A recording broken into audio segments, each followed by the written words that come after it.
الحمد لله نحمده ونستعينه ونستغفره ونؤمن به ونتوكل عليه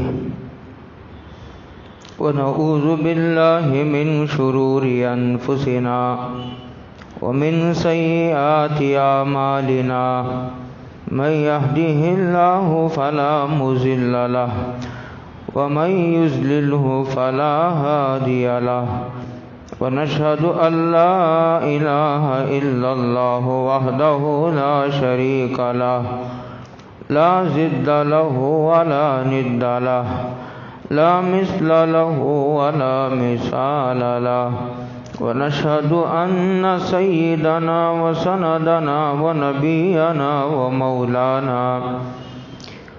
ومولانا محمدا عبده ورسوله أرسله الله تعالى إلى الناس كافة بشيرا ونذيرا بين يدي الساعة من يطع الله ورسوله فقد رشد واهتدى ومن يعص الله ورسوله فقد ضل وغوى أعوذ بالله من الشيطان الرجيم بسم الله الرحمن الرحيم المنافقون بعضهم من بعض يأمرون بالمنكر وينهون عن المعروف ويقبضون أيديهم فنسوا الله فنسيهم إن المنافقين هم الفاسقون صدق الله مولانا العظيم. قابل قدر بزرگوں، دوستوں، بھائیوں، السلام علیکم ورحمۃ اللہ وبرکاتہ.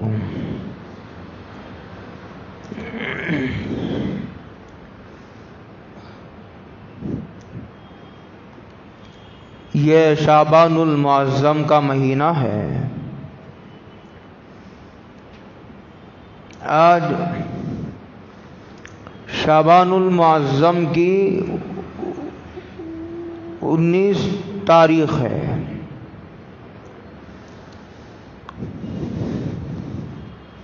ایک اور جمعہ ملے گا،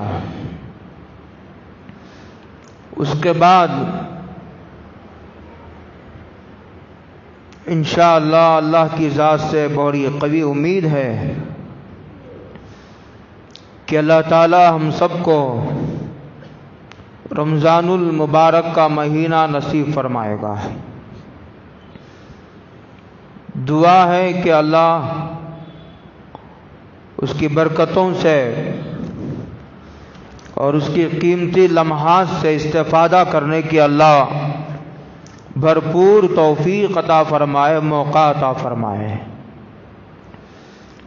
ہر قسم کی الجھنوں سے، پریشانیوں سے، بے برکتیوں سے اللہ تعالی ہمیں سے ہر ایک کی حفاظت فرمائے.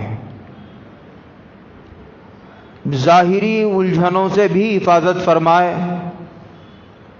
باطنی پریشانیوں سے بھی اللہ تعالی ہم سب کی حفاظت فرمائے. جب تک آدمی دونوں قسم کی پریشانیوں سے محفوظ نہیں ہوتا، اس وقت تک وہ پوری کامل یکسوئی کے ساتھ اللہ کی طرف متوجہ نہیں ہو سکتا.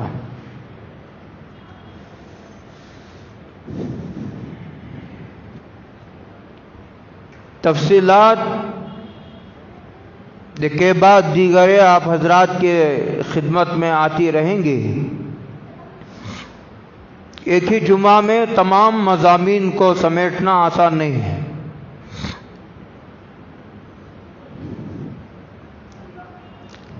اس وقت ارادہ یہ ہے کہ تراویح سے متعلق کچھ باتیں آپ حضرات کی خدمت میں پیش کی جائیں. ہو سکتا ہے بعض لوگوں کے لیے یہ مضامین نئے ہوں اور بعض حضرات کے لیے ہو سکتا ہے کہ ان کے لیے مضامین نئے تو نہ ہوں، لیکن بھولے ہوئے مضامین کو یاد دلانے کا ذریعہ بن جائے۔ اس لیے کہ جب ایک چیز کا، بہت غور سے سنیے اس جملے کو، ایک چیز کو جب ہماری نسلوں کے درمیان بار بار ذکر کیا جاتا ہے تو وہ چیز ہماری نسلوں میں محفوظ ہو جاتی ہے، زبان کے ذریعے سے اور عمل کے ذریعے سے، زبان کے ذریعے سے اور عمل کے ذریعے سے جب ایک چیز بار بار کی جاتی ہے، اسے دہرایا جاتا ہے، تو ہمارے چھوٹے بڑوں کو دیکھتے ہیں کہ ایک بات بار بار کہی جا رہی ہے، ایک بات کو دہرایا جا رہا ہے، تو اس کی قدر و قیمت کو سمجھنے کی کوشش کرتی ہے، اور یہ بات نسلاً بعد نسلٍ اب ہمارے درمیان میں ہے، یہ بات ہمارے بعد والوں میں منتقل ہوگی، پھر وہ بچوں میں محفوظ رہے گی، اور اس کی حیثیت و مقام و مرتبہ بھی محفوظ رہے گا۔ یہ دونوں چیزیں ضروری ہیں۔ اب غور سے سنیے، میں نے جو قرآن کریم کی آیت پڑھی ہے وہ تو انشاءاللہ میں آپ کو سمجھاؤں گا وہ میں نے کیوں پڑھی ہے۔ دیکھو، یہ ہے ہمارے درمیان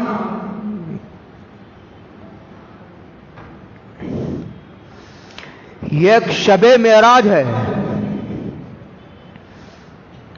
لوگ کہتے ہیں کہ 27ویں رجب کو، رجب کی 27ویں تاریخ کو معراج کی رات ہے،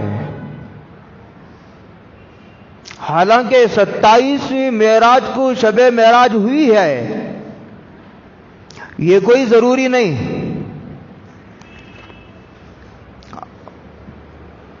یہ کوئی ضروری نہیں، 5 روایتیں ہیں جو بتاتی ہیں۔ دیکھو، معراج کا واقعہ یہ باحقیقت واقعہ ہے، فرضی واقعہ نہیں، اور حضور نے اپنے پروردگار سے ملاقات کی، دیدار کی۔ جمہور صحابہ کا یہی مسلک ہے کہ سرور کائنات حضرت محمد الرسول اللہ صلی اللہ علیہ وسلم نے اپنی ان سر کی آنکھوں سے اپنے پروردگار کا دیدار کیا ہے۔ یہ جمہور صحابہ کا مسلک ہے، خواب میں نہیں۔ جنت و دوزخ کی سیر اس جسم کے ساتھ ہوئی تھی۔ معراج کے واقعے کا ذکر قرآن مجید میں ہے، لیکن کب ہوئی؟ 5 روایتیں ہیں۔ یہ اختلاف بتاتا ہے کہ صحابہ کے زمانے میں اس رات میں عبادت کا کوئی اہتمام نہیں تھا۔ اہتمام ہوتا تو اختلاف ہی نہ ہوتا۔ آپ سمجھ رہے میری بات کو؟ اہتمام ہوتا تو صحابہ تاریخ کو بھولتے نہیں اور اختلاف نہ ہوتا۔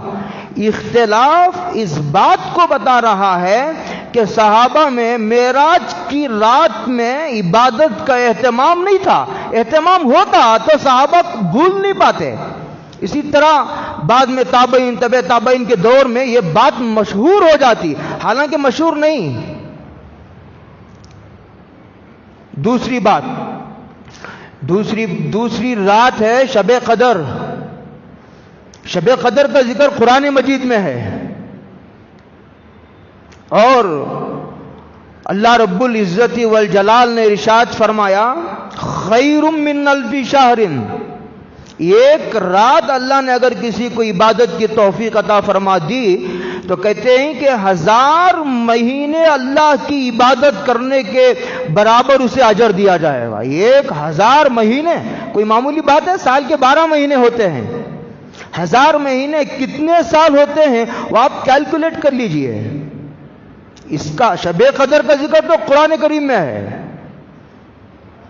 اور اکثر صحابہ کی رائے یہ ہے اور تابعین کی رائے یہ ہے کہ شب قدر رمضان المبارک میں، اور رمضان المبارک میں بھی 27ویں رمضان کو شب قدر ہوتی ہے، گو اس میں بھی اختلاف ہے، لیکن اکثر کی رائے یہ ہے کہ شب قدر رمضان میں ہوتی ہے، اور پھر 27ویں رات کو شب قدر ہونے کے زیادہ چانسز ہیں۔ ایک صحابی تو قسم کھا کر کہتے ہیں کہ میں قسم کھاتا ہوں کہ شب قدر 27ویں رمضان کو ہی ہوتی ہے۔ دو باتیں ہوگی، تیسری بات کی طرف آؤ۔ تیسری رات ہے شب برات، گزشتہ میں نے عرض کیا، بڑی تفصیل سے میں نے جمعہ کو بھی عرض کیا ہے اور پھر شب برات میں بھی میں نے عرض کیا ہے۔ شب برات میں سرکار دو عالم صلی اللہ علیہ وسلم کا قول بھی ہے، قوموا لیلہا، اس رات کو جاگو، اس کی فضیلت ہے۔ اللہ بندوں کی طرف خصوصی طور پر متوجہ ہوتے ہیں، متوجہ تو اللہ اب بھی ہے، اللہ 24 گھنٹے بندوں کی طرف متوجہ ہے، اس کا کوئی آرام کا وقت نہیں، اسے اونگ نہیں آتی، اسے نیند نہیں آتی، لیکن اللہ تعالیٰ کی بعض تجلیات بندوں کی طرف خصوصی طور پر متوجہ ہوتی ہیں، شب برات میں متوجہ ہوتی ہیں، لیکن یہ نہیں بتایا گیا، یہ بتایا گیا کہ عبادت کرو، جو چاہے عبادت کرو، نماز پڑھو، تلاوت کرو، ذکر کرو، دعا کرو، درود شریف پڑھو، صلاۃ التسبیح پڑھو، قضائے عمری پڑھو، تمہارے جی میں جو آیا کرو، جس عبادت میں تمہارا جی لگے کرو۔ رات کی فضیلت بتا کر عبادت کو تمہارے ذوق پر چھوڑ دیا، تم کو کس سے انٹرسٹ ہے؟ تلاوت سے دلچسپی کرو، تلاوت، ذکر سے دلچسپی کرو، دلچسپی ذکر بھی کرو۔ اب آؤ ادھر، چوتھی بات جو اب عرض کرنے جا رہا ہوں، یہ 3 باتیں عرض کرنے کے بعد دیکھیں شب قدر، اس کا ذکر قرآن مجید میں ہے۔ شب معراج میں عبادت کرنے کا سرکار نے نہ حکم دیا نہ صحابہ نے اہتمام کیا، 2 باتیں۔ شب برات میں کہا کہ عبادت کرو، لیکن کیا کرو نہیں بتایا۔ اب چوتھی بات جو عرض کرنے جا رہا ہوں، وہی بات عرض کرنے کے لیے یہ 3 باتیں میں نے عرض کی ہیں۔ رمضان المبارک میں 2 خصوصی عبادتیں ہیں،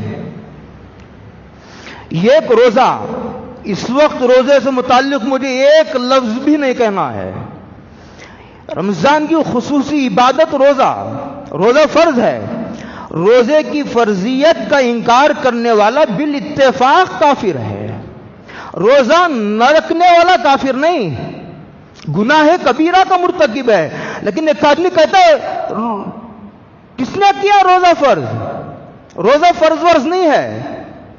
اگر کوئی آدمی روزے کی فرضیت کا انکار کرتا ہے تو وہ بالاتفاق کافر ہے، جس طرح نماز فرض ہے روزہ بھی فرض ہے۔ دوسری خصوصی عبادت، سرکار دو عالم صلی اللہ علیہ وسلم نے ارشاد فرمایا ایک حدیث میں، من قام رمضان، جس آدمی نے رمضان کا قیام کیا، بہت غور سے سنو، یہ بڑی سنجیدہ گفتگو ہے، یہ جوشیلا بیان نہیں۔ اللہ نے، حضور نے فرمایا من قام رمضان، جس نے رمضان کا قیام کیا، پتا چلا کہ یہ سال بھر پڑھے جانے والی نماز نہیں، یہ رمضان کی کوئی خصوصی نماز ہے، یہ قیام رمضان ہے، رمضان کا قیام ہے، یہ پورے سال بھر کا قیام نہیں۔ 2 قیدیں لگائی، جس آدمی نے رمضان کا قیام کیا، 2 قیدیں، ایمانن، بشرطے کہ وہ مومن ہو، مومن نہیں، جتنی عبادتیں کرے گا اس کا اجر دنیا میں دے دیا جائے گا، آخرت میں کچھ نہیں ملے گا۔ عبادتیں قبول ہونے کے لیے ایمان بنیادی اور مرکزی شرط ہے، ایمان کے بغیر کوئی عمل مقبول نہیں۔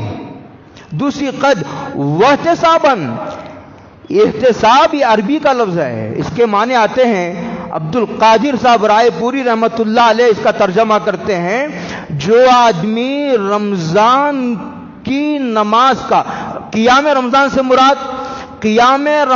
سے مراد تراویح، یہ تراویح حضور کے حدیث میں نہیں آیا یہ لفظ، تراویح یہ لفظ حدیثوں میں نہیں، اور تراویح کا ذکر قرآن میں بھی نہیں، تراویح کا ذکر قرآن میں نہیں، حدیثوں میں ہے، اور لفظ تراویح حدیثوں میں نہیں۔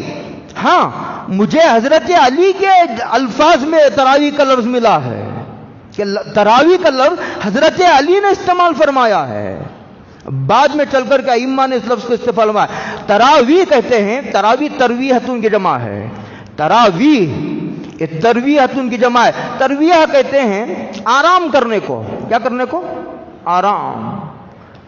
4 رکعت پڑھتے پڑھتے آدمی تھک جاتا ہے، یہ سال بھر آدمی نہیں نماز پڑھتا، اور سال بھر جو نماز پڑھی جاتی ہیں وہ مختصر نمازیں ہیں۔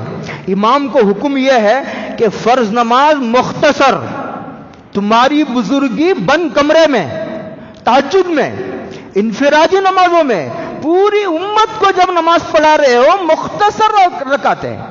ایک صحابی نے لمبی نماز پڑھائی، لمبی نماز پڑھاتے تھے، تو بعض صحابہ نے حضور کی خدمت میں شکایت کی، بخاری کی روایت ہے، تو حضور نے تنبیہ فرمائی اور فرمایا فتان انت بھائی، پیچھے بوڑھے، مزدور، کمزور، بچے والے، عورتیں وغیرہ نماز میں آتی ہیں، تم لمبی لمبی نماز پڑھو گے تو ان کا کیا حال ہوگا؟ ان کا خیال کرو۔ تو سال بھر جو نماز پڑھی جاتی ہے وہ مختصر، اس میں پورا قرآن نہیں پڑھا جاتا، اس لیے آرام کی ضرورت نہیں۔ تراویح میں پورا قرآن، پورے مکمل قرآن مجید، ایک قرآن مجید کم سے کم، میرے الفاظ پر غور کرو، منیمم، میکزیمم نہیں، میکزیمم کی کوئی حد نہیں، روزانہ یہ قرآن پڑھو۔ اگر کسی کو یہ درجہ حاصل ہو، حضرت الامام شافعی رحمۃ اللہ علیہ رمضان المبارک میں روزانہ 2 قرآن مجید پڑھتے تھے۔ کتنے؟ روزانہ 2 قرآن مجید۔ اب کہیں گے بھائی وہ امام شافعی ہیں، حضرت جی انعام الحسن صاحب رحمۃ اللہ علیہ ہمارے دعوت و تبلیغ کے تیسرے امیر، پہلے امیر حضرت جی الیاس صاحب رحمۃ اللہ علیہ، اللہ حضرت کی قبر پر کروڑوں برکتیں کرے، ان کی برکت سے پوری دنیا میں اربوں گنہگاروں نے توبہ کی۔ کتنے بولو؟ کروڑوں نہیں، اربوں گنہگاروں نے اس دعوت و تبلیغ کی تحریک کی محنت پر کروڑوں اربوں لوگوں نے توبہ کی، کروڑوں بے نمازی بن گئے۔ دوسرے حضرت جی یوسف صاحب رحمۃ اللہ علیہ، تیسرے حضرت جی انعام الحسن صاحب، دیکھنے والوں کی رپورٹ ہے، سننے والوں کی نہیں، دیکھنے والے خادموں کی رپورٹ ہے، حضرت روزانہ رمضان المبارک میں تراویح میں تو 2 قرآن پڑھتے تھے، تراویح میں 2 قرآن، لیکن انفرادی طور پر روزانہ 2 قرآن کریم مکمل پڑھتے تھے، رات کو 1، دن کو 1۔ حضرت الامام اعظم کا بھی یہی معمول تھا، پورے رمضان المبارک میں 61 قرآن کریم مکمل کرتے تھے، 1 قرآن تراویح میں، 60 قرآن کریم انفرادی طور پر۔ تو تراویح میں کم سے کم، اس سے کم کوئی درجہ نہیں، منیمم یہ قرآن کریم اطمینان سے پڑھو۔ اس کے لیے پہلے سے تیار ہو کر، کاروبار بند کر کے، بالکل یکسو ہو کر کے، ایسے کہ بھاگے دوڑے آ رہے ہیں، دوڑے جا رہے ہیں، سال میں 1 مرتبہ پڑھے جانے والی نماز ہے، پھر موقع نہیں ملے گا۔ تو میں وہاں سے چلا تھا کہ من قام رمضان، جو رمضان کی نماز کا اہتمام کرے گا، بشرطے کہ وہ مومن ہو۔ آگے فرمایا واحتسابا، ثواب کی لالچ میں آ کر، مال کی لالچ بری چیز ہے، ثواب کی لالچ بری چیز نہیں، نیکیوں میں آگے بڑھنا برا نہیں، ثواب کی لالچ میں، احتساباً کے معنی آ گیا، کہتے ہیں غفر لہ ما تقدم من ذنبی، تو اس کے تمام پچھلے گناہوں کو اللہ معاف فرما دیں گے۔ غفر لہ ما تقدم من ذنبی۔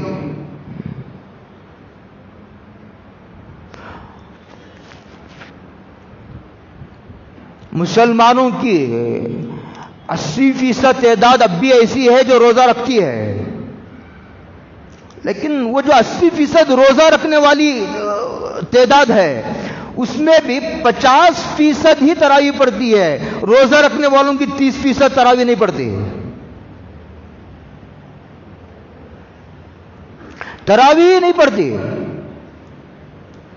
رمضان میں ایک مرتبہ یہ نماز کا موقع ملا ہے، اس کو خوب ڈھنگ سے نبھاؤ. ایک روزہ، ایک تراویح، دو ہی تو عبادتیں ہیں. دن میں روزہ رکھ کر کے روح کو صاف کیا جاتا ہے، رگڑا جاتا ہے، صابن سے دھویا جاتا ہے، آگ میں تپایا جاتا ہے، لوہے کے زنگ کو اتارا جاتا ہے. روح کے زنگ کو دن بھر روزے کے ذریعے سے اتار کر رات میں نماز میں رنگ چڑھایا جاتا ہے. جب رنگ چڑھانے کا موقع ہے، غیر حاضر، جیسے تھے ویسے ہی. زنگ اتر گیا، اب رنگ چڑھانے کا موقع ہے، رنگ چڑھانے کے موقع پر غیر حاضر. تو تراویح اس کو جلدی جلدی میں عرض کروں. دیکھو سرکار، میں نے وہاں سے بات شروع کی ہے، یہ کہ شب معراج، اس کا میں نے رد کیا ہے. اس میں عبادت کی نہ حضور نے ترغیب کی نہ اہتمام فرمایا، اسی لیے اختلاف ہوا. اہتمام کرتے تو اختلاف نہ ہوتا. شب قدر کا ذکر قرآن میں، شب برات میں عبادت کی ترغیب دی. کیا نماز پڑھنا ہے، کتنی رکعت پڑھنا ہے، کچھ نہیں. اب سمجھ میں آئے گا تمہیں اہمیت. لیکن رمضان میں جب تراویح کا نمبر آیا تو یہ ایک روایت تو یہ ہے کہ سرکار دو عالم صلی اللہ علیہ وسلم نے 2 سال، بہت جلدی جلدی ترتیب سے میں عرض کر رہا ہوں، 2 سال سرکار نے نماز پڑھائی ہے. 1 سال لگاتار 3 دن پڑھائی. 1 سال ایسا ہوا لگاتار منقطع کیے بغیر، ڈسکنٹینیو نہیں، لگاتار 3 دن نماز پڑھائی سرکار نے. وہ سال ختم ہو گیا. دوسرے سال پھر رمضان آیا. دوسرے سال جب رمضان آیا، یہ روایت حضرت ابو ذر کی ہے، کہتے ہیں کہ پورا رمضان گزر گیا، یہاں تک کہ رمضان کی 23ویں رات آئی. کتنی رات آئی بولو؟ رمضان کی 23ویں رات آئی. زبان سے یہ فرمایا کہ قیام رمضان کرو، تراویح کا اہتمام کرو، زبان سے فرمایا، اور پھر خود جماعت بنا کر پڑھ کر دکھائی سرکار نے. آپ کو سمجھ میں آ رہا ہے اہتمام؟ 23ویں رات کو پڑھائی سرکار نے، کھڑے ہو گئے، یہاں تک کہ تہائی رات گزر گئی. 1/3 تہائی رات گزر گئی. پھر اس کے بعد 24ویں کو نہیں، 25ویں کو پھر سرکار نے نماز پڑھائی. بیچ میں ایک دن چھوڑ کر پھر نماز پڑھائی. وہ ذرا اور لمبی تھی، آدھی 1/2 آدھی رات تک پڑھائی.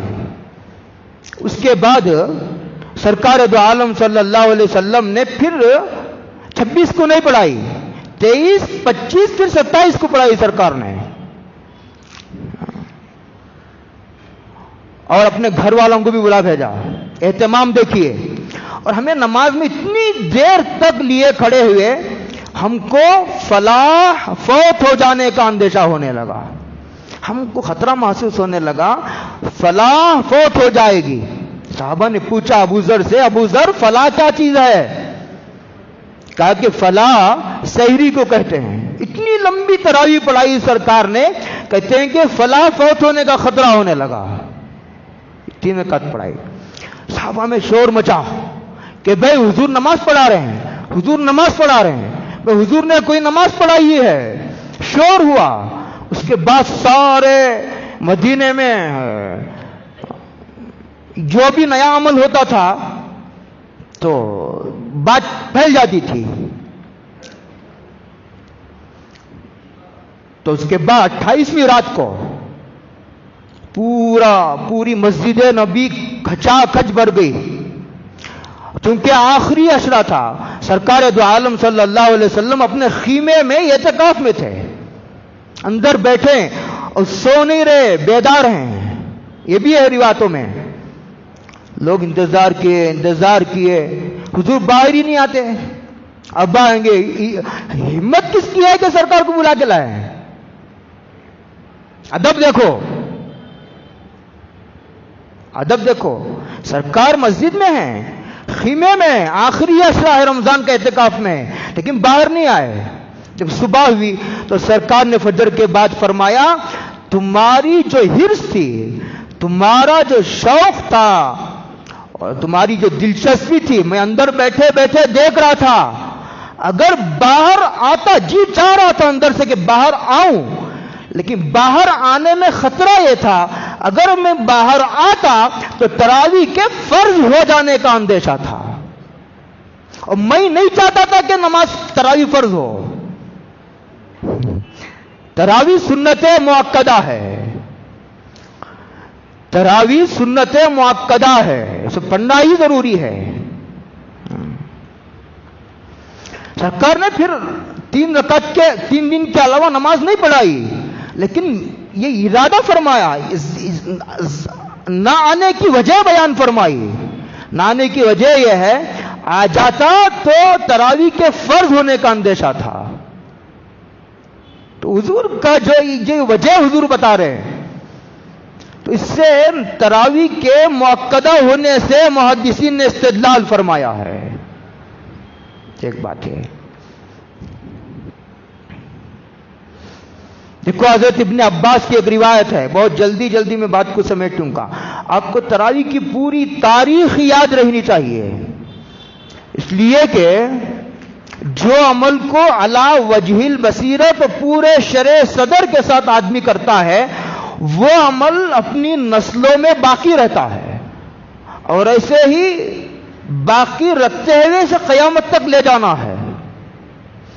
حضور کے ایک عمل کو بھی مٹنے نہیں دینا، جیسا نازل ہوا تھا پوری جان کی بازی لگا کر امت نے حضور کے ایک ایک سنت کو اسی طرح باقی رکھنے پر اپنی جان نچھاور کر دینا، یہ امتی ہونے کا حق ہے، یہ ذمہ داری ہے، اور یہ ذمہ داری حضور کے ہر امتی پر ہے۔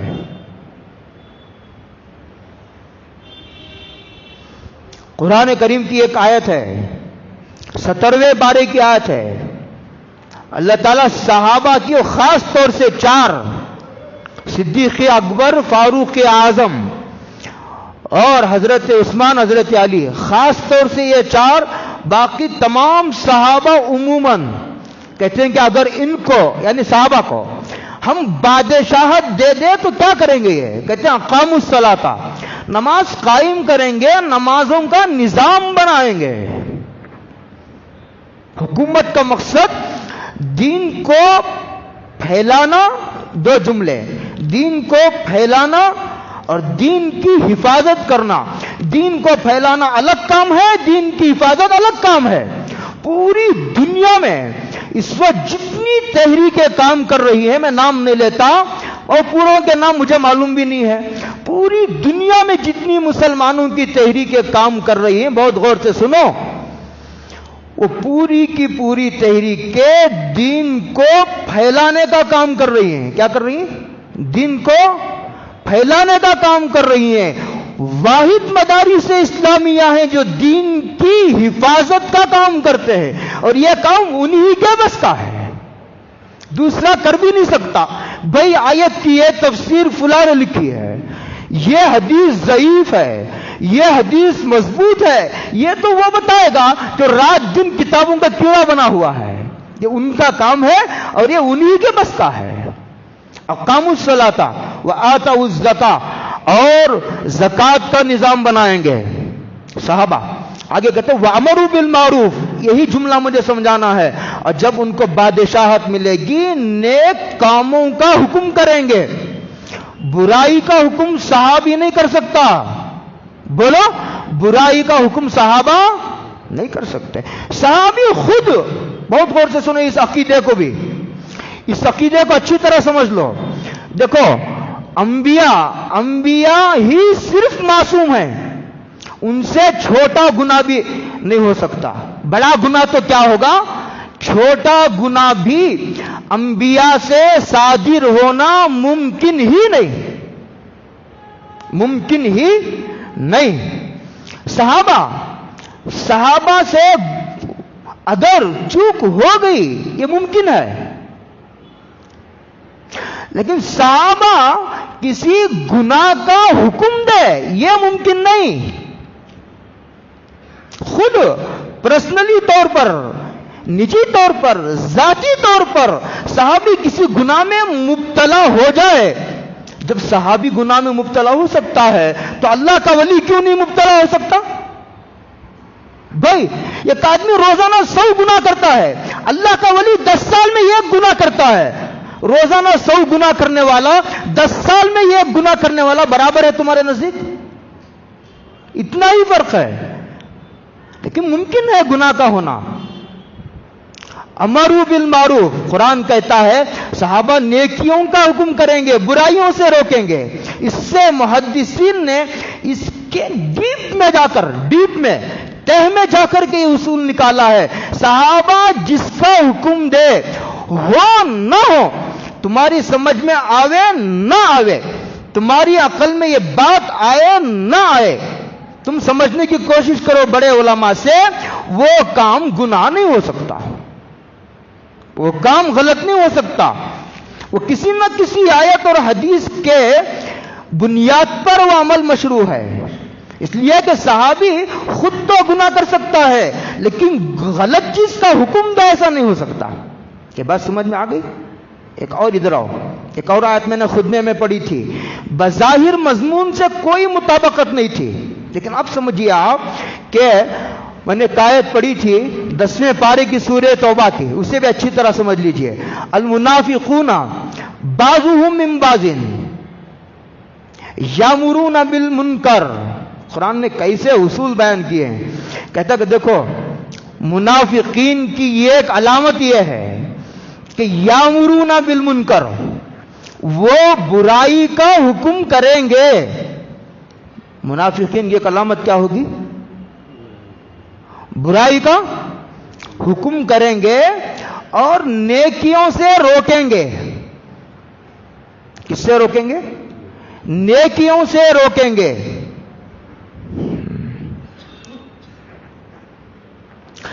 تراویح یہ حدیث بھی ہے حضرت ابن عباس کی، گو سند کے اعتبار سے ذرا ضعیف ہے.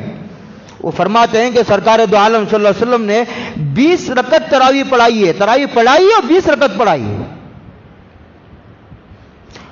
اور اس کے بعد 3 رکعت وتر کی پڑھائی. یہ روایت ہے. یہ حضرت دیکھو 3 دن جو سرکار نے نماز پڑھائی تھی، اس کے بعد حضرت فاروق اعظم کے ابتدائی خلافت کے دور تک تراویح انفرادی طور پر پڑھی جاتی رہی. حضور نے صرف 3 دن تراویح پڑھائی، اس کے بعد صحابہ انفرادی پڑھتے رہے. اور صدیق اکبر کے پورے دور خلافت میں تراویح انفرادی، یعنی تو اپنی اپنی چھوٹی چھوٹی جماعت ہے، ایک امام کے پیچھے پورے لوگ پڑھ رہے ہیں ایسا نہیں. لیکن جب حضرت عمر کا زمانہ آیا تو حضرت عمر نے ابی ابن کعب کو حکم دیا تم نماز پڑھاؤ، اور پوری امت کو ایک امام کے پیچھے جمع کیا. یا حضرت عمر نے کیا. اور حضرت عمر جلیل القدر صحابی ہیں. حضرت عمر جلیل القدر صحابی ہیں. قرآن کہتا حضرت عمر نے حکم دیا حضرت ابی ابن کعب کو 20 رکعت تراویح پڑھانے کا. متعدد روایات میں ہے، میں اتنی تفصیل میں جانا چاہتا. تو حضرت عمر نے حکم دیا، اور حضرت عمر صحابی ہیں، اور صحابی کسی غلط چیز کا حکم نہیں دے سکتا. غلط چیز کا حکم تو منافق دے سکتا ہے، گناہ کا حکم تو منافق دے سکتا ہے. اور حضور کا ادنا سے ادنا صحابی منافق نہیں. حضور کا ادنا سے ادنا صحابی منافق نہیں. صحابہ تو بہرحال صحابہ ہیں.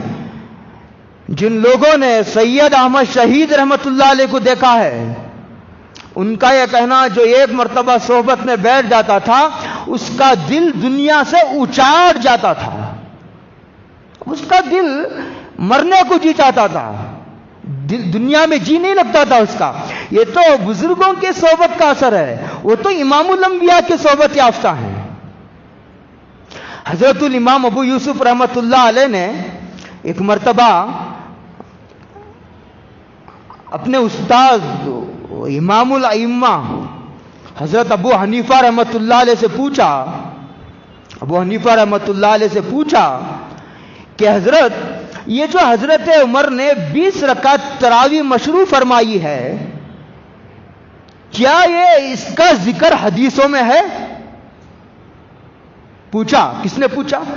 حضرت امام ابو یوسف نے، جو جلیل القدر شاگرد ہیں ابو حنیفہ رحمۃ اللہ علیہ کے، پوچھا ابو حنیفہ سے۔ ابو حنیفہ رحمۃ اللہ علیہ نے عجیب جواب دیا اور فرمایا لم یکن عمر مبتدیا، کہا کہ حضرت عمر کوئی بدعتی نہیں تھے۔ کیسا جواب دیا؟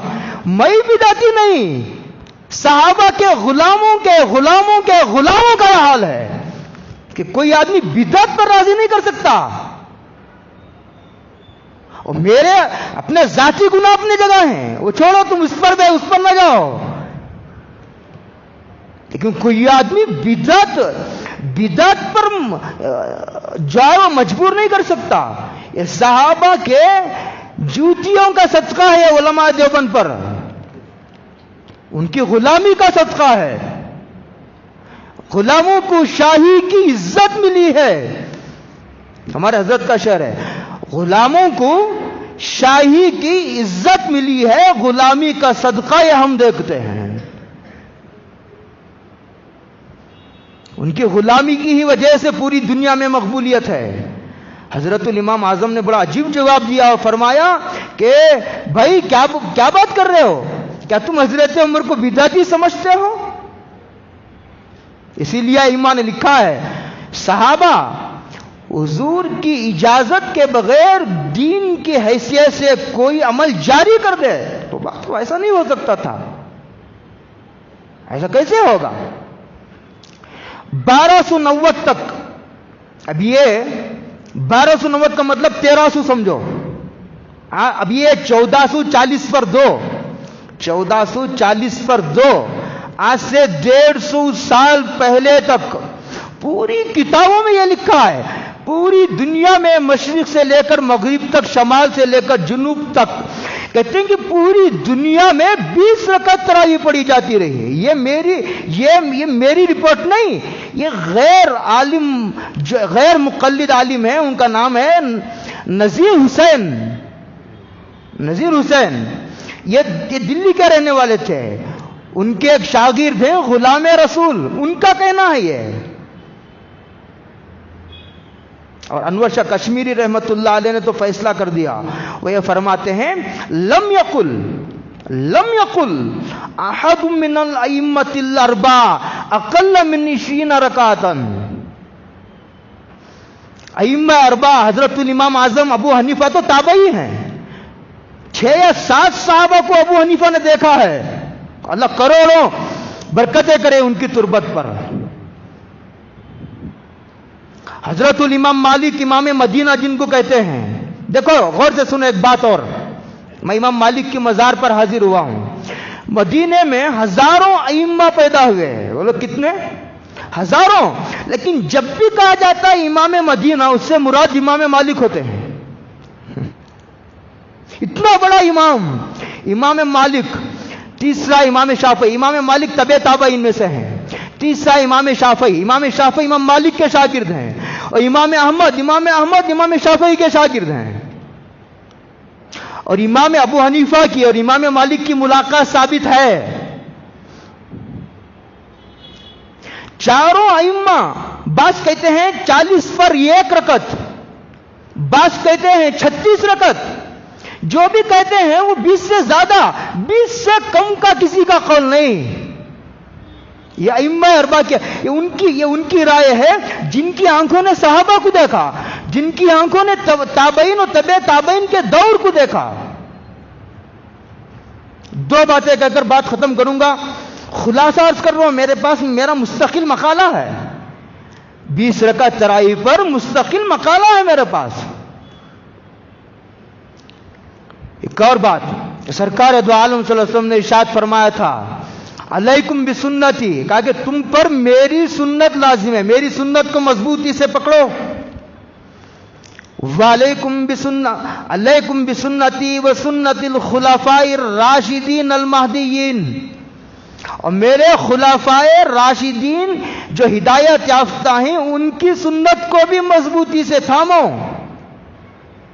میری سنت تو میری سنت ہے، صحابہ کی سنت بھی میری سنت ہے. دیکھو جب روایتوں میں اختلاف ہوتا ہے صحابہ کے عمل کو دیکھا جاتا ہے، اس لیے کہ قرآن ان کے سامنے نازل ہوا ہے، حضور ان کے سامنے موجود تھے، انہوں نے صحابہ کے دور کو دیکھا ہے، اس کو دیکھا جاتا ہے. قرآن و حدیث کو صحابہ کے اقوال اور ان کی زندگیوں کو سامنے رکھ کر قرآن و حدیث سمجھا جاتا ہے. اگر صحابہ کی زندگیوں کو درمیان سے ہٹا دیا جائے تو تمہارے منہ پہ جو آئے وہ کہو. یہ خلفائے حضرت عمر نے جاری فرمائی تھی، اور جب جاری فرمائی تھی ہزاروں صحابہ موجود تھے، کسی نے نکیر نہیں فرمائی، خاموش. حضرت عائشہ باحیات ہیں، حضرت عثمان غنی ہیں، حضرت علی باحیات ہیں. ایک اور عجیب لطیفہ سناؤں آپ کو میں. جب حضرت علی کوفہ کے بادشاہ تھے، کیا تھے؟ اچھا، اگر حضرت عمر کے دباؤ میں آ کر حضرت علی خاموش ہو گئے تو جب بادشاہت ملی تو یہ کہہ سکتے تھے کہ عمر نے جو کیا ہے وہ غلط کیا ہے، اللہ نے اب مجھے غلبہ عطا فرمایا ہے، حضرت عمر نے جو غلط بات جاری کی تھی میں اسے مٹاتا ہوں. لیکن نہیں، ابن تیمیہ نے نقل کیا ہے.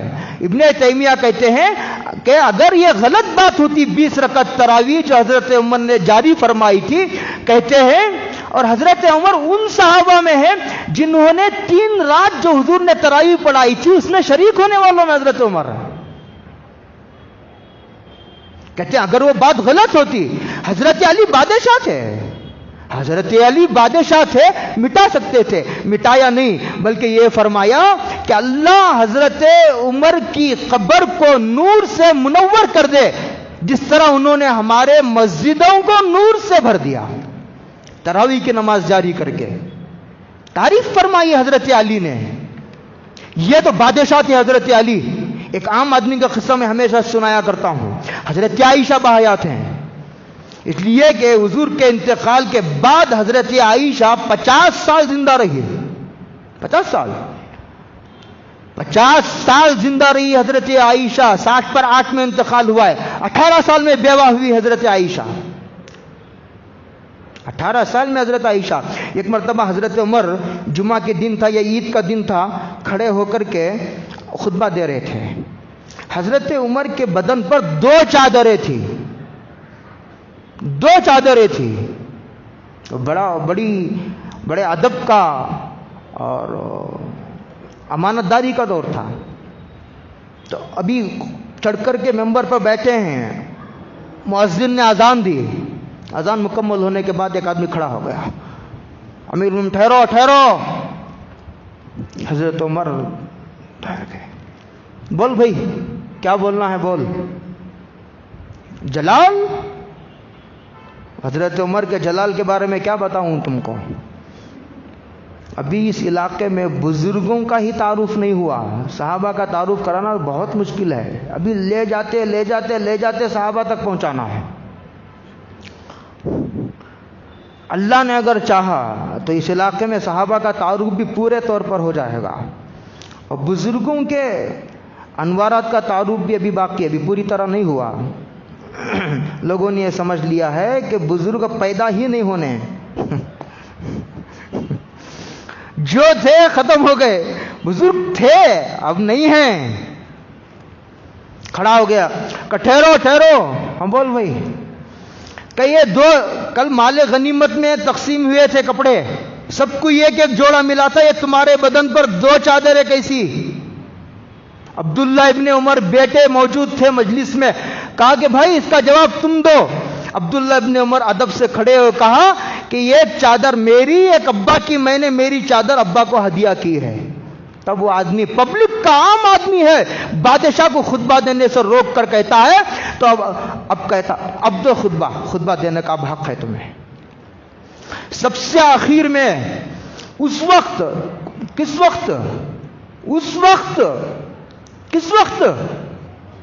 صحابہ، تابعین اور تبع تابعین کے دور میں، جن کو قرون ثلاثہ کہا جاتا ہے، جن کی خیریت کی سرکار نے ذمہ داری قبول کی ہے، خیر القرون قرنی، اس کی دو تشریحات کی ہیں محدثین نے، ثم الذین یلونہم، ثم الذین یلونہم. کہتے ہیں کہ صحابہ کا زمانہ، تابعین کا، تبع تابعین کا. بات کہتے نہیں، حضور کا، صحابہ کا، تابعین کا. دو تشریحات ہیں اس کی، جو بھی مراد لو. اس وقت دیکھو مکہ، مدینہ، کوفہ، مکہ، مدینہ، کوفہ، یہ تین شہر علوم اسلامیہ بالخصوص علم حدیث کے، علوم حدیث کے مرکز تھے، اور وہاں 20 رکعت تراویح پڑھی جاتی تھی. ہزاروں محدثین کے حلقے کوفہ میں، علی میاں صاحب کی کتاب پڑھی ہے، یہ تفصیل کا وقت نہیں ہے. ہزاروں حلقے محدثین کے اس وقت اللہ تعالیٰ نے امت کے دل میں حدیث، دو باتیں اس وقت ہوئی تھی حضور کے معجزے کے طور پر. دو باتیں، ایک بات یہ اللہ نے جاری فرمائی تھی، حافظہ عیسیٰ دیاسا جیسے ہزاروں لاکھوں حدیثیں دماغ میں محفوظ سندوں کے ساتھ حافظہ دیا. کیوں؟ حدیثوں کو دماغوں میں محفوظ کرنا ہے تاکہ ضائع نہ ہو ایک حدیث بھی. ایسے افراد کو پیدا کیا، یہ حضور کا معجزہ تھا. دوسرا یہ، لوگوں کے دلوں کو حدیثیں یاد کرنے پر مجبور کر دیا. پوری دنیا حدیث یاد کرنے میں لگی ہے. یہ حضور کا معجزہ تھا، یہ اس وقت کا تقاضا تھا. تین علوم اسلامیہ کے مرکز سے، خاص طور سے علم حدیث کے، وہاں 20 رکعت تراویح پڑھی جاتی تھی. اور آج تک حرمین شریفین میں آج تک بھی 20 رکعت تراویح پڑھی جاتی ہے. جو لوگ مکہ مدینہ جاتے ہیں ان کو معلوم ہے. یہ مختصر، یہ جو میرا مقالہ اس کا مختصر میں نے سنایا ہے. اللہ ہم سب کو عمل کی توفیق عطا فرمائے. اس لیے جو ہے ایک مخصوص عبادت رمضان کی تراویح، یہ روزہ، اس کے بارے میں آئندہ جمعہ عرض کروں گا. دوسرا تراویح، ان دو کو اپنا کاروبار کا نظام آگے پیچھے کر کر نبھا لیجئے، اور ابھی سے اس کا نظام بنا دیجئے کہ مجھے کب دکان بند کرنا ہے. جلدی جلدی اپنے کاموں کو نمٹ لیجئے. جو بیمار ہے وہ جلدی جو ہے وہ ریکوری کر لے اپنی صحت کی، پورے اپنے جلدی ضروری اسفار سے فارغ ہو جائے. رمضان آ رہا ہے، اس کا استقبال کرے. ایک ایک لمحہ اللہ کو ضائع نہیں کرنا ہے. کریں گے انشاءاللہ. دو بیماریوں سے، گناہ سے بچنا، اس کی تشریح آئندہ کروں گا.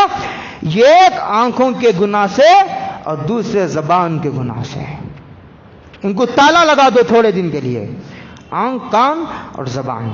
باقی انشاءاللہ آئندہ تشریح کروں گا. اللہ عمل کی توفیق عطا فرمائے.